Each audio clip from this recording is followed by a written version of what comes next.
Les forces de l'ordre sont toujours largement déployées dans les rues du sud de Damas après les violences qui visent la communauté druze, une minorité ésotérique issue de l'islam chiite.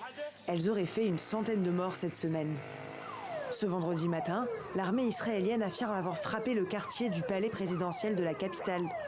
Israël avait promis de répondre avec force si le gouvernement syrien ne protégeait pas les Druzes.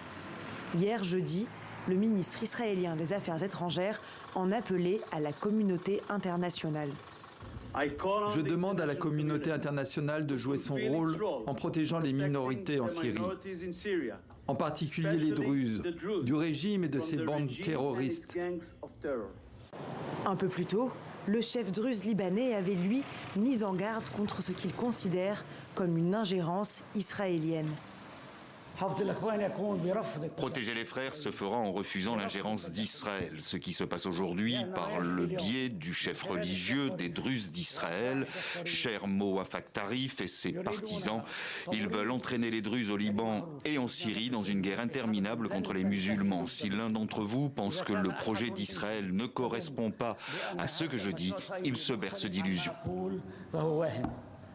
Le cheikh Hikmat al-Hijri, la plus haute autorité spirituelle druze de Syrie, a lui dénoncé une campagne génocidaire contre sa communauté. Cette chasse aux sorcières rappelle celle de début mars, visant une autre minorité, les Alaouites, celle du président Assad. Plus de 1700 civils avaient été tués dans l'ouest de la Syrie. Nous avons été déplacés et nous avons fui. Nous n'acceptons pas que ce qui nous est arrivé arrive à d'autres.